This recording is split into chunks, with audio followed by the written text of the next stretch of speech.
사도신경으로 우리의 신앙 고백하겠습니다. 전능하사 천지를 만드신 하나님 아버지를 내가 믿사오며 그 외아들 우리 주 예수 그리스도를 믿사오니 이는 성령으로 잉태하사 동정녀 마리아에게 나시고 본디오 빌라도에게 고난을 받으사 십자가에 못 박혀 죽으시고 장사한 지 사흘 만에 죽은 자 가운데서 다시 살아나시어 하늘에 오르사 전능하신 하나님 우편에 앉아 계시다가 저리로서 산 자와 죽은 자를 심판하러 오시리라. 성령을 믿사오며 거룩한 공예와 성도가 서로 교통하는 것과 죄를 사하여 주시는 것과 몸이 다시 사는 것과 영원히 사는 것을 믿사옵나이다. 아멘. 은혜가 풍성하신 하나님, 오늘도 주의 전에 나올 수 있도록 발걸음 옮겨주시고 또 우리의 마음이 주께로 향하게 은혜 주시니 감사합니다. 오늘도 주님이 주신 귀한 날, 새날을 주님과 함께 시작하는 주의 백성들에게 은혜 주시고 온종일 함께하는 축복이 있게 하여 주옵소서. 오늘도 하나님 앞에 간절히 간구할 때 들어응답해 주시고 하나님의 뜻을 따라 간구하는 지혜도 있게 하여 주옵소서. 하나님, 특별히 플로리다에 상륙하는 태풍을 그 세력을 약하게 해주셔서 사람들 다치지 않고 죽지 않게 하시고 또 너무 많은 피해 나지 않도록 하나님 역사해 주옵소서. 오늘도 하나님 온 세상을 주관하시는 하나님께서 참으로 하나님의 은혜와 공의와 정의가 이 땅에 넘쳐날 수 있도록 도와주시옵소서. 전쟁터에도 찾아가 주시고 병상에도 찾아가 주셔서 오늘도 하나님이 주시는 치유와 평화가 이 땅에 임하게 하여 주옵소서. 우리의 자녀들 도와주시고 오늘도 마음껏 받은 달란트를 가지고 세상에 나가 주의 사명 잘 감당하는 귀한 자녀들로 다 삼아 주옵소서. 오늘 하루도 주님 손길에 의탁하오며 예수님의 이름으로 기도합니다. 아멘. 우리 찬양 447장 부르시겠습니다.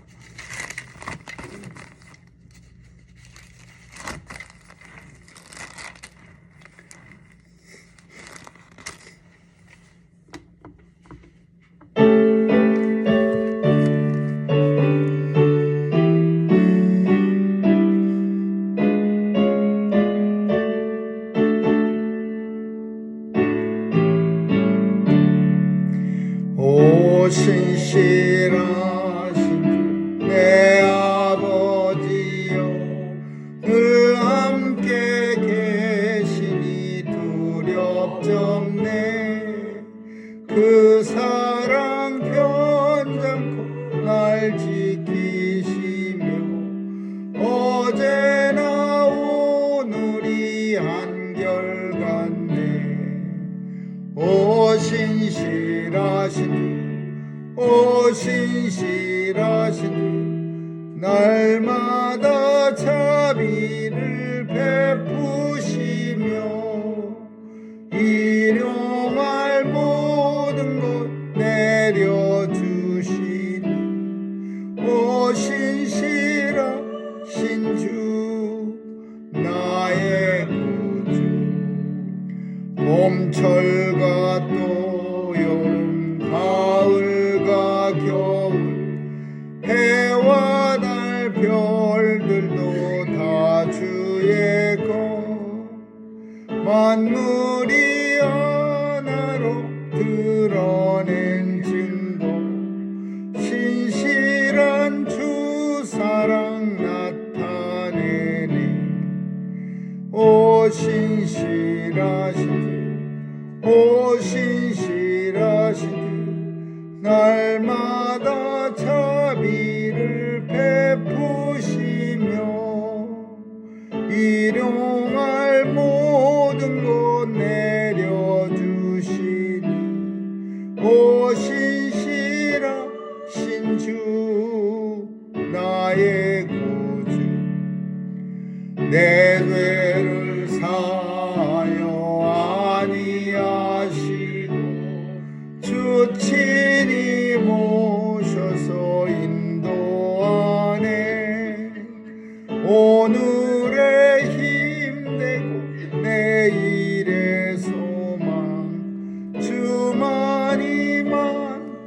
복을 내리시네. 오 신실하신 주, 오 신실하신 주, 날마다 자비를 베푸시며 일용할 모든 것 내려주시니 오 신실하신 주 나의 구주. 하나님의 말씀은 사무엘상 10장 보겠습니다.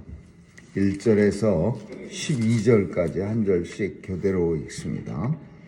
1절에서 12절입니다. 이에 사무엘이 기름병을 취하여 사울의 머리에 붓고 입맞추어 가로되 여호와께서 내게 기름을 부으사 그 기업의 지도자를 삼지 아니하셨느냐. 내가 오늘 나를 떠나가다가 베냐민 경계에 셋사에 있는 라헬의 묘실 곁에서 두 사람을 만나리니 그들이 내게 이르기를 내가 찾으러 갔던 암나기를 찾은지라. 내 아비가 암나기들의 영역을 놓았으나 너희를 인하여 걱정하여 가로되 내 아들을 위하여 어찌하려 하라 할 것이요. 네가 거기서 더 나아가서 다볼 상수리 나무에 이르면 거기서 하나님께 뵈려고 베델로 올라가는 세 사람이 너와 만나리니 하나는 염소 새끼 셋을 이끌었고 하나는 떡 세 덩이를 가졌고 하나는 포도주 한 가죽 부대를 가진 자라. 그들이 내게 문안하고 떡 두 덩이를 주겠고 나는 그 손에서 받으리라. 그 후에 네가 하나님의 산에 이르리니 그곳에는 블레셋 사람의 영문이 있느니라. 네가 그리로 가서 그 성읍으로 들어갈 때 선지자의 무리가 산당에서부터 비파와 소고와 저와 수금을 앞세우고 예언하며 내려오는 것을 만날 것이요. 내게는 여호와의 신이 크게 임하려니 너도 그들과 함께 예언을 하고 변하여 세 사람이 되리라. 이 징조가 네게 임하거든 너는 기회를 따라 행하라. 하나님이 너와 함께 하시느니라. 너는 나보다 앞서 길갈로 내려가라. 내가 내게로 내려가서 번제와 화목제를 드리리니 내가 내게 가서 너의 행한 일을 가르칠 때까지 7일을 기다리라. 그가 사무엘에게서 떠나려고 몸을 돌이킬 때 하나님이 새 마음을 주셨고 그날 그 징조도 다 응하니라. 그들이 산에 이를 때에 선지자의 무리가 그들 영접하고 하나님의 신이 사울에게 크게 임함으로 그가 그들 중에서 예언을 하니 전에 사울을 알던 모든 사람이 사울의 선지자들과 함께 예언함을 보고 서로 이르되 기스의 아들의 당한 일이 무엇이냐. 사울도 선지자들 중에 있느냐 하고 그곳에 어떤 사람은 말하여 이르되 그들의 아내가 누구냐 하지라. 그러므로 속담이 되어 가로되 사울도 선지자 중에 있느냐 하더라. 아멘.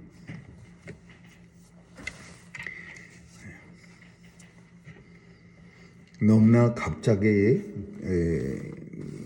되어버린 일은 아마 사울 자신도 믿을 수가 없었을 겁니다.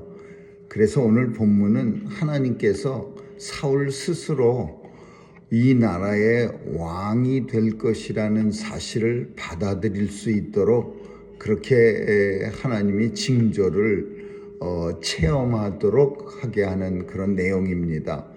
사울은 사실 사무엘한테 가서 잃어버린 암나기를 찾으려고 사환하고 예물을 조금 준비해서 갔던 거지 이런 엄청난 소식을 들을 줄은 꿈에도 몰랐습니다. 나귀를 찾으러 나귀가 어디쯤 있느냐고 지금 암나귀를 잊어버려서 걱정이라 그 나귀를 좀 찾아줬으면 합니다. 그거 물으러 간 겁니다. 그랬는데 갑자기 사무엘을 만나고 사무엘을 통해서 나귀가 지금 중요한 게 아니라 네가 이제 이 나라의 왕으로 하나님께서 네게 허락하셨다. 그래서 사울도 우리가 아는 것처럼 굉장히 많이 뺍니다. 모세가 하나님의 사명을 받았을 때 나는 말도 못하는 사람이고 나는 겁도 많고 나는 바로도 잘 알아서 감히 앞에 가지도 못하고 엄청나게 요란스럽게 못한다고 그래서 하나님께서 손을 갖다가 문둥병에 걸리게 하시고 또 뱀을 갖다가 지팡이가 뱀이 돼서 꼬리를 잡게 하시고 그렇게 많은 징조를 통해서 모세의 마음을 확실하게 하나님의 사명자로 일할 수 있도록 해주신 것처럼 오늘 본문이 그런 내용입니다. 사울도 마찬가지야. 근데 오늘 사울은 사무엘이 기름을 머리에 붓니다. 이 기름 부음이라고 하는 거는 왕이 대관할 때, 왕이 즉위할 때 그 하는 예식입니다. 제사장이 임명될 때, 그리고 왕이 임명될 때, 또 유력한 사람들이 임명될 때, 선지자가 임명될 때 기름 부음을 받는데 사울이 기름 부음을 받습니다. 사무엘이 기름 가져와서 기름병을 취해서 사울의 머리에 붓고, 근데 사울은 기름을 머리에 붓긴 했지만 사무엘이 와서 기름을 부어서 그 안수식을 했지만은 정작 본인 자신은 이게 도대체 뭐지? 이런 일이 있을 수 있는 일인가? 본인은 굉장히 의아했을 겁니다. 그리고 받아들일 수가 없었을 겁니다. 내가 무슨 베냐민 지파, 제일 조그만 지파, 그리고 베냐민 지파 중에서도 아주 형편없는 가문의 아들, 또 그리고 그 아들 중에서도 형편없는 내가 어떻게 왕이 될 수 있나? 세상에 다른 사람들은 혹시 사울을 보면서 너는 할 수 있어 그렇게 생각하는데 사울 자신은 아마 자기가 자신을 왕으로 받아들일 수가 없었을 겁니다. 내가 무슨 왕이 돼? 이건 말도 안 되는 소리야. 이런 마음이 잔뜩 드는데 이 마음을 없애주시려고 오늘 본문에는 4개의 징조를 하나님께서 사울로 하여금 경험하게 합니다.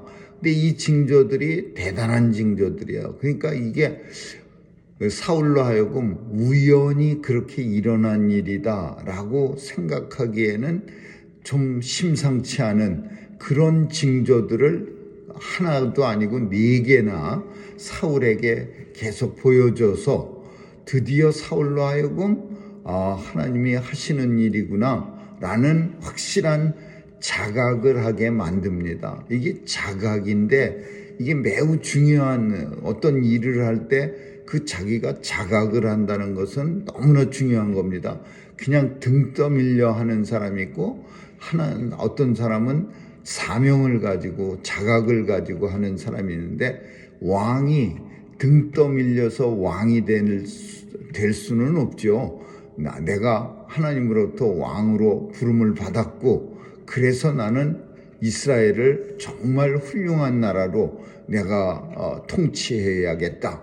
이런 자각이 있어도 힘든 판인데 만약에 자각도 없이 그냥 어쩌다 왕 됐네 이렇게 하면은 정말 이스라엘은 시작부터 힘들게 되는 거죠. 그래서 하나님께서는 이런 자각, 왕의 자각, 다른 게 또 하나가 있었는데 메시아 자각, 예수 그리스도가 이 땅에 오셨을 때 본인이 메시아라는 사실을 자각하고 깊이 깨닫고 그리고 하나님의 일을 이 세상 백성들한테 행하는 일, 그게 메시아 자각이에요. 근데 왕도 마찬가지로 자각을 해야 그래야 왕의 사명을 감당할 수가 있어요. 첫 번째로 만난 것은 뭐냐 하면은 암나기를 찾았습니다. 암나기를 찾았는데 이제 내려가다 보면은 암나기를 찾았다는 소식을 네가 들을 것이다. 두 번째로는 이제 네가 내려가다가 보면은 세 사람을 만나는데 한 사람은 염소 3마리 가지고 한 사람은 떡 3개 가지고 한 사람은 큰 포도주 한 가죽 부대를 가졌는데 그 중에 한 사람이 너한테 떡 2개를 줄 거고 그거를 너는 먹을 것이고 그리고 이 세 번째 징조는 가다 보면 산에서 선지자의 무리가 소고치고 절을 불면서 한 무리가 산에서 내려오는 걸 만날 것이다.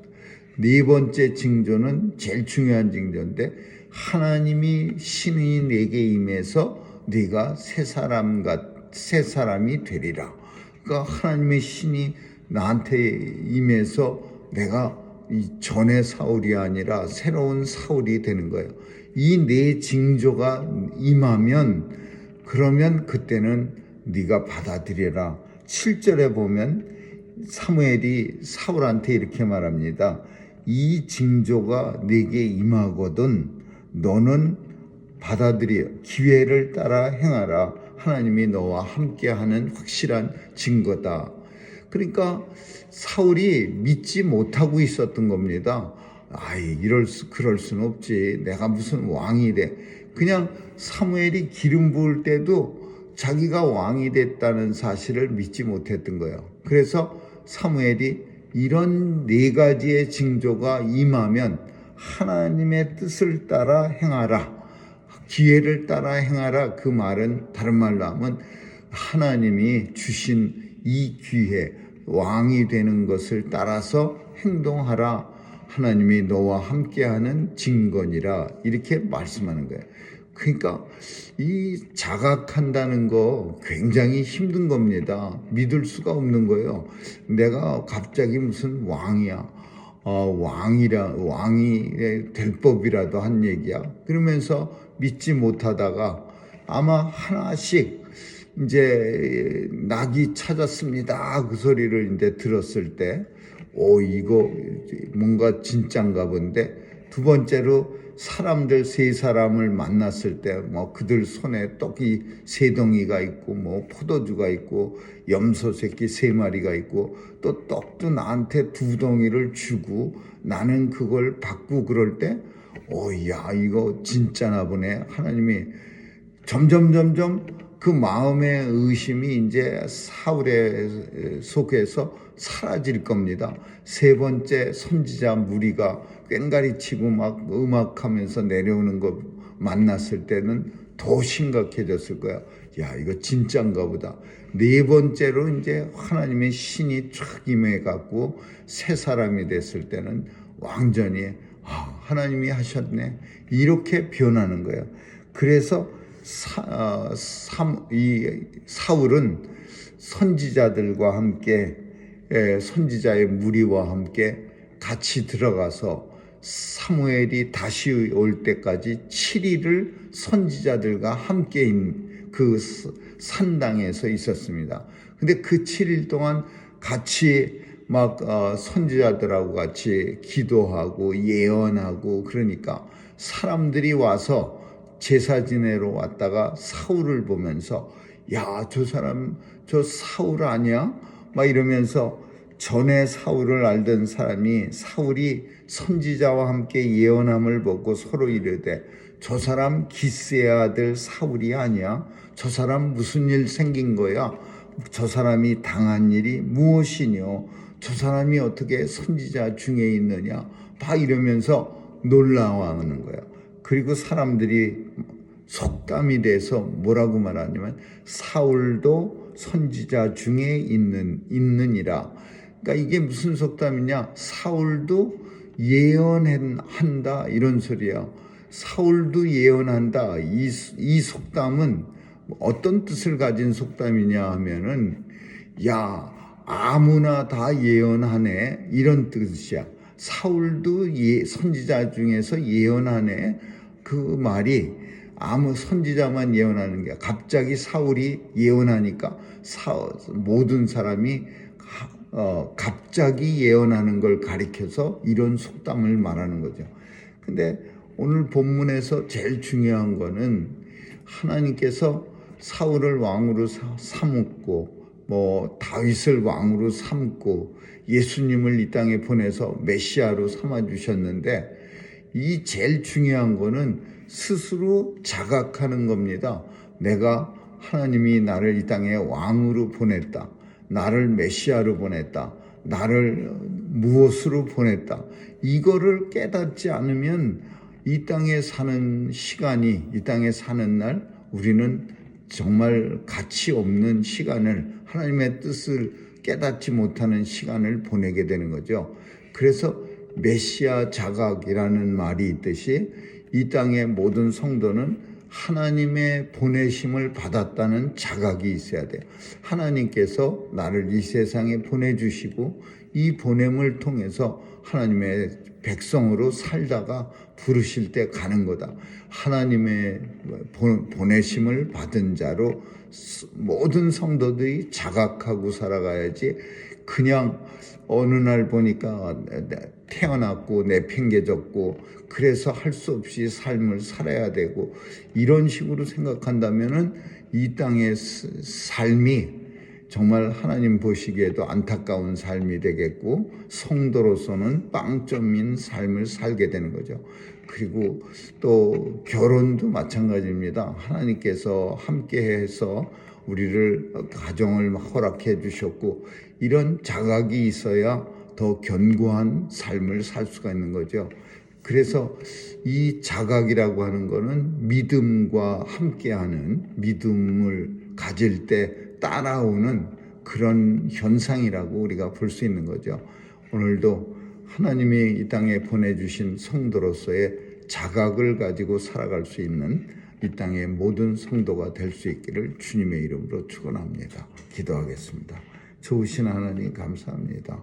하나님의 보내신 백성으로 살아가고 있음을 자각하는 그런 복된 날 되게 해 주옵소서. 오늘도 하나님이 함께 하심을 믿고 하나님이 이 땅에 보내실 때 우리에게 주신 모든 징조들, 예수 그리스도를 이 땅에 보내주셔서 나를 위하여 십자가에서 죽게 하신 이 징조를 보며 하나님의 자녀임을 다시 한번 확인하게 하여 주옵소서. 감사드리며 예수님 이름으로 기도합니다. 아멘. 주기도문으로 마치겠습니다. 하늘에 계신 우리 아버지, 이름이 거룩히 여김을 받으시며 나라에 임하옵시며 뜻이 하늘에서 이룬 것 같이 땅에서도 이루어지이다. 오늘날 우리에게 일용할 양식을 주옵시고 우리가 우리에게 죄 지은 자를 사하여 준 것 같이 우리의 죄를 사하여 주옵시고 우리를 시험에 들게 하지 마옵시며 다만 악에서 구하옵소서. 대개 나라와 권세와 영광의 아버지께 영원히 있사옵나이다. 아멘.